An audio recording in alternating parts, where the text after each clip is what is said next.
wabarakatuh. Bertemu lagi dengan Bu Fitri dalam channel Belajar Online, Solusi Belajar di Era Digital. Anak-anak, bagaimana kabarnya hari ini? Semoga selalu sehat dan tetap semangat belajar ya. Kali ini Bu Fitri akan menyampaikan materi kelas 9, yaitu teks inspiratif atau teks cerita inspiratif bagian pertama. Kalau begitu, langsung saja kita mulai materinya.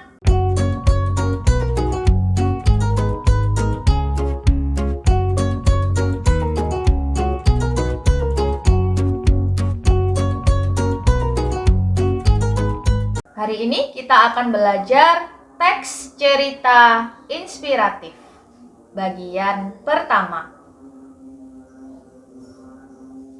Kompetensi dasar yang harus kalian ketahui, yang pertama adalah 3.11.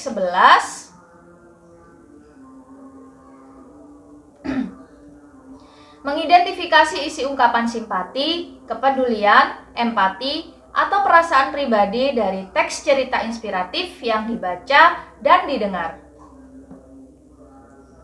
Kemudian selanjutnya 4.11 menyimpulkan isi ungkapan simpati, kepedulian, empati, atau perasaan pribadi dalam bentuk cerita inspiratif yang dibaca dan didengar.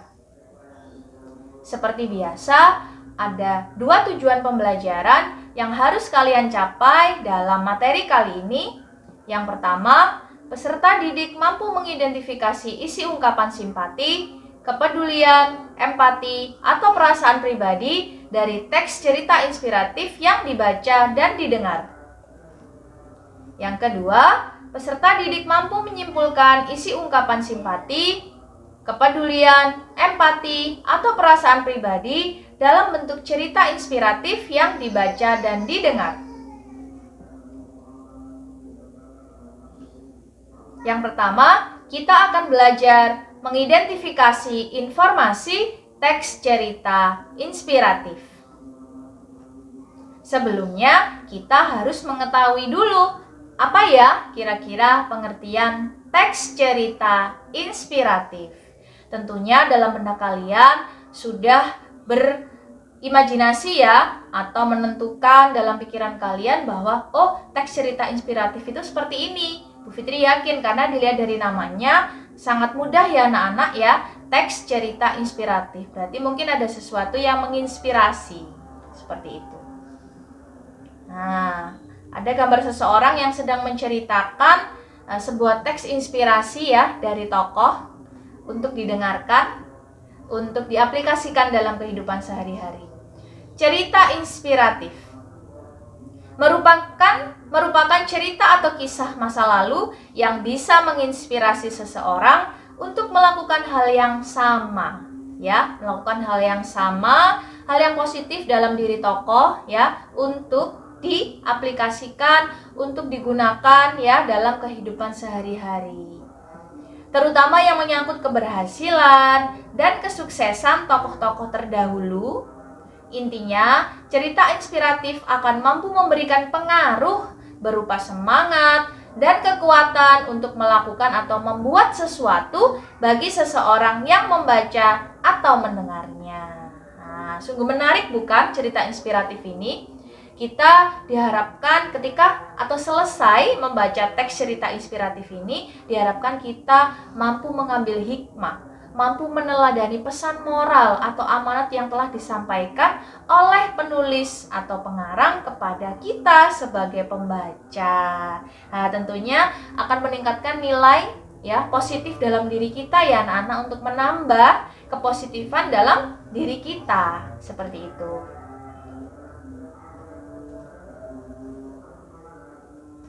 Masih tentang teks cerita inspiratif. Teks cerita inspiratif itu ditulis oleh pengarang berdasarkan fakta-fakta.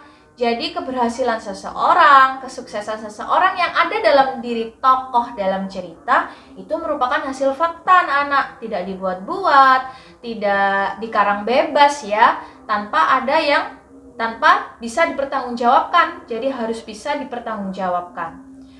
Bisa juga diambil dari hasil pengamatan. Kita mengamati seorang tokoh itu, mungkin kita sebagai temannya, orang yang misalnya satu lingkaran dengan dia, ya, hasil pengamatan dan hasil investigasi, mungkin hasil wawancara, ya, atau atas fakta-fakta tersebut. Kemudian selanjutnya data tersebut diolah dengan imajinasi dan perasaan kita sebagai pengarang, ya. Oleh karena itu, dalam teks cerita inspiratif terdapat ungkapan yang mencerminkan sikap simpati, kepedulian, empati, dan perasaan pribadi lainnya terhadap isi cerita tersebut. Nah, diharapkan ketika kita selesai membaca teks cerita inspiratif, ya, kita kan merasa kagum ya, kemudian kita mungkin bisa meneladani, kita bisa meniru hal-hal positif yang ada dalam diri tokoh, kemudian timbullah sikap simpati, ya, simpati untuk ketika selesai membaca cerita, timbullah sikap simpati kita, kepedulian kita, empati kita, atau perasaan pribadi positif lainnya yang bisa kita teladani atau bahkan kita bagikan kepada orang-orang di sekitar kita. Kita salurkan energi positif dalam teks cerita inspiratif tersebut. Teks cerita inspiratif anak-anak itu memiliki tujuan. Kita membuat teks cerita inspiratif, kita membaca teks cerita inspiratif. Ternyata teks cerita inspiratif itu memiliki tujuan. Berikut ini adalah beberapa tujuan teks cerita inspiratif. Yang pertama, cerita inspiratif merupakan bentuk narasi. Narasi itu menceritakan yang lebih bertujuan memberi inspirasi kebaikan kepada banyak orang. Sudah Bu Fitri jelaskan di slide sebelumnya. Yang kedua, cerita yang baik dapat menggugah perasaan, memberi kesan yang mendalam, bahkan dalam tingkat yang lebih tinggi, mampu membuat seseorang berjanji pada dirinya untuk menjadi seperti yang dibacanya. Wah, ternyata dampak ya dari kita membaca teks cerita inspiratif ini sangat baik ya. Untuk beberapa orang yang mungkin dia mendalami cerita itu dalam tingkat yang lebih tinggi, dia mampu berjanji bahwa dia akan berubah menjadi lebih baik, dia akan meneladani tokoh itu dengan sama, ya, sehingga dia memang berubah menjadi orang yang lebih baik dan lebih baik lagi. Kalau misalkan dalam diri tokoh punya prestasi dan mengalami keberhasilan, maka tidak menutup kemungkinan orang yang membaca atau kita sebagai pembacanya akan meneladani tokoh itu. Hebat ya anak-anak, berarti teks cerita inspiratif ini. Yang ketiga, cerita yang menginspirasi seseorang berbuat lebih baik, lebih peduli, dan lebih berempati terhadap orang lain. Nah, sangat menarik tujuannya. Jadi jangan lupa membaca teks cerita inspiratif dan mencoba mendalaminya ya. Kemudian, teks cerita inspiratif itu juga memiliki ciri-ciri. Supaya kita lebih dekat dengan teks cerita inspiratif, maka kita harus tahu ciri-cirinya. Berikut ciri teks cerita inspiratif. Yang pertama, struktur teksnya terdiri atas orientasi, rangkaian peristiwa atau perumitan peristiwa, komplikasi, resolusi, dan koda. Fitri yakin sudah paham ya, komplikasi adalah awal terjadinya masalah, resolusi adalah penyelesaian masalah. Kemudian di antara komplikasi dan resolusi, kalian juga bisa menambahkan klimaks atau puncak terjadinya masalah dalam sebuah cerita. Ya, koda adalah pesan ya, pesan moral atau amanat atau hikmah yang bisa kita ambil. Yang kedua, memiliki tema spesifik mengenai kehidupan seseorang atau perjuangan yang dikembangkan secara naratif atau bercerita atau menceritakan. Kemudian yang ketiga, ada amanat atau pesan dalam cerita inspiratif adalah sorotan utama. Ya, amanatnya adalah sorotan utama. Memang tujuannya supaya kita menyampaikan pesan terhadap orang yang membaca, supaya bisa terinspirasi. Jadi itu sorotan utamanya. Sehingga alur dikembangkan untuk membawa pembaca memahami amanat dengan tepat. Yang keempat, bersifat naratif atau menceritakan. Teks cerita inspiratif berisi uraian atau rangkaian kejadian dalam hidup seseorang. Jadi kalau sudah ada naratif itu pasti ada rangkaian peristiwa, ada alur. Karena dia memang tujuannya untuk bercerita anak-anak ya. Kemudian yang kelima, Tokoh utama dalam teks cerita inspiratif menjadi panutan untuk pembacanya, ya, menjadi panutan. Kemudian yang keenam, tokoh dalam teks cerita inspiratif dapat berasal dari kehidupan nyata atau fiksi. Tokohnya saja ya, tapi kejadiannya memang benar-benar nyata. Tak jarang cerita inspiratif dikemas dalam cerita binatang atau dongeng agar mudah diterima pembaca anak-anak. Jadi khusus pembaca anak-anak itu biasanya si pengarang atau penulis mengemasnya dalam bentuk cerita hewan, dongeng, itu sebagai media saja, sebagai jembatan saja supaya anak-anak lebih paham, lebih tertarik karena ada gambar-gambarnya, ada hewan-hewannya, supaya pesan yang disampaikan dalam cerita inspiratif ini dapat tersampaikan dengan baik kepada anak-anak dengan tujuan media pembelajaran berupa gambar dan warna-warna yang menarik. Seperti itu anak-anak. Unsur-unsur teks cerita inspiratif. Unsur-unsur ini merupakan bagian-bagian yang ada dalam teks cerita inspiratif. Adapun unsur-unsur teks cerita inspiratif sebagai berikut. Yang pertama ada tema. Nah, sudah tidak asing lagi anak-anak tema. Dalam kita belajar teks cerita atau teks naratif, kita pasti akan bertemu dengan tema dan teman-temannya. Nanti kita coba mengulang teman-teman dari tema ini ya anak-anak. Tema adalah gagasan atau ide atau pikiran utama yang digunakan sebagai dasar dalam menuliskan cerita. Lebih singkatnya adalah ide dasar dalam cerita. Jadi kamu dasarannya mau cerita tentang apa? Ya, tentang kepahlawanan, tentang inspirasi, tentang persahabatan, ya. Kalian bisa mencari dulu atau memastikan tema yang akan kalian ceritakan. Kemudian yang kedua ada tokoh dan penokohan. Tokoh adalah individu rekaan yang mengalami peristiwa di dalam cerita atau aktor ya, atau aktris. Orang yang bermain peran atau orang yang bercerita, maksudnya orang yang berlaku atau melakukan sesuatu dalam cerita. Kemudian penokohan itu adalah penyajian watak. Tokoh itu diberi watak, diberi sifat, diberi karakter, ya, dan penciptaan citra tokoh dalam cerita. Jadi dia sifatnya seperti apa, karakternya seperti apa, itu namanya penokohan. Jadi tokoh dan penokohan itu beda ya anak-anak. Tokoh adalah orangnya, penokohan adalah sifatnya atau karakternya. Seperti itu. Yang ketiga, latar cerita atau yang sering disebut dengan setting. Kalian pasti sudah mengetahui latar itu dibagi menjadi 3. Ya, latar tempat, waktu, dan suasana. Latar adalah unsur dalam cerita yang menunjukkan di mana, bagaimana, dan kapan peristiwa dalam cerita itu berlangsung. Jadi ada latar tempat, ada latar suasana, ada latar waktu. Bisa ditanya dengan kata tanya di mana, bagaimana, dan kapan. Itu ya. Kemudian ada alur atau jalan cerita. Alur adalah jalinan peristiwa ya, yang memperlihatkan kepaduan yang diwujudkan oleh hubungan sebab akibat, tokoh utama, tema, atau kegiatannya.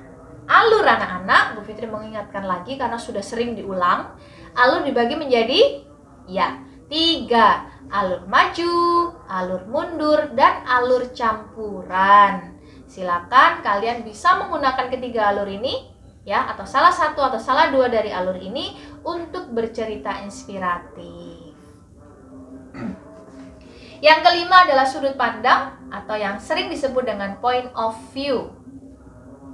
Sudut pandang dapat diartikan sebagai posisi pengarang terhadap peristiwa-peristiwa di dalam cerita, ya. Langsung saja Bu Fitri ulang lagi materi ini, sebelumnya sudah diulang-ulang sudut pandang. Sudut pandang orang pertama dibagi menjadi 2, yaitu sudut pandang orang pertama pelaku utama, ya, fokus menceritakan diri sendiri, ya, diri sendiri seperti buku harian itu fokus menceritakan diri sendiri. Kemudian sudut pandang orang pertama pelaku sampingan. Pelaku utama itu kata gantinya adalah aku, saya. Tapi kalau sudut pandang orang pertama pelaku sampingan, si aku dan saya ini membawa orang lain dalam ceritanya. Tapi dia yang lebih dominan. dominan. Itu namanya sudut pandang orang pertama pelaku sampingan. Kemudian sudut pandang orang ketiga. Kalau orang ketiga ini dia sudah menceritakan orang lain. Dia tidak menceritakan dirinya sendiri. Dia fokus menjadi penulis. Yang dibagi menjadi dua, sama sudut pandang orang ketiga terbatas. Biasanya dia fokus menceritakan atau dominan menceritakan seseorang ya, tentang kehidupannya, fokus. Kemudian kalau sudut pandang orang ketiga serba tahu, biasanya dia selain menceritakan dominan terhadap orang ketiga itu, si A misalnya, tapi dia juga menceritakan orang-orang di sekitar si A. Misalnya ada si B, si C, si D. Tapi tetap yang menjadi dominan ya, yang menjadi dominan yang diceritakan adalah si A. Itu namanya sudut pandang orang ketiga serba tahu. Sudut pandang orang ketiga terbatas dan serba tahu, terutama terbatas, itu menggunakan kata ganti dia, ia, nya, atau nama orangnya bisa disebut ya anak-anak. Seperti itu. Kemudian yang terakhir adalah amanat atau pesan moral atau hikmah yang bisa diambil dari cerita itu. Amanat adalah pesan yang ingin disampaikan pengarang kepada pembaca melalui cerita yang dibuatnya. Seperti itu anak-anak, unsur-unsur teks cerita inspiratif. Kemudian yang kedua, kita akan belajar menyimpulkan informasi teks cerita inspiratif. Nah, belajar menyimpulkan. Menyimpulkan berarti memberikan pendapat atas fakta-fakta atau data-data yang ada sebelumnya. Jadi, karena menyimpulkan ini juga sering diulang-ulang dalam materinya Bu Fitri, ya. Selalu sebelum kita menyimpulkan, kita sebelumnya harus sudah tahu dulu teksnya. Kemudian kita memberikan pendapat. Kita bisa juga mengambil gagasan utamanya. Kita juga bisa mengambil dari struktur teksnya. Banyak sekali ya cara menyimpulkan. Menyimpulkan berarti memberikan pendapat atas fakta-fakta atau data-data yang ada sebelumnya. Pendapat tersebut tentunya harus sesuai fakta atau memiliki logika yang benar. Jadi teks cerita inspiratif ini tidak boleh dibuat-buat ya anak-anak. Harus sesuai dengan fakta. Mungkin dengan cara hasil mengamati orang yang diceritakan dalam teks cerita inspirasi itu, atau hasil wawancara kepada orang lain atau kepada orangnya sendiri. Seperti itu. Menyimpulkan teks cerita inspiratif dapat dilakukan dengan cara menentukan gagasan utama pada setiap struktur teks. Nah, bisa dari setiap struktur bisa kamu ambil gagasan utamanya. Gagasan utama adalah hal pokok atau ide pokok ya dalam sebuah paragraf. Sebelumnya kalian harus cari kalimat utamanya dulu. Ya. Struktur teks cerita inspiratif terdiri atas orientasi, rangkaian peristiwa atau perumitan peristiwa, komplikasi, resolusi, dan koda atau amanat. Di antara komplikasi dan resolusi, kalian juga bisa menambahkan klimaks. Sudah Bu Fitri ulang di video, di slide yang sebelumnya. Selain itu, menyimpulkan teks cerita inspiratif dapat disampaikan secara implisit atau secara tersirat. Langkah-langkah menyimpulkan teks cerita inspiratif sebagai berikut. Yang pertama, bacalah dengan cermat teks cerita tersebut. Kemudian yang kedua, pahami isi teks cerita tersebut. Ketiga, tentukan garis besar atau inti cerita tersebut. Yang keempat, tentukan nilai-nilai pelajaran yang dapat dipetik, diambil dalam cerita tersebut sebagai simpulan cerita. Ternyata kalian bisa mengolah dengan kalimat kalian sendiri, dengan bahasa sendiri, selama itu tidak keluar dari teks, tidak keluar dari cerita. Itu namanya menyimpulkan secara implisit atau tersirat. Kalian bisa memilih ya anak-anak, kira-kira cara menyimpulkan yang paling mudah itu yang mana? Terima kasih anak-anak sudah mendengarkan materi dari Bu Fitri.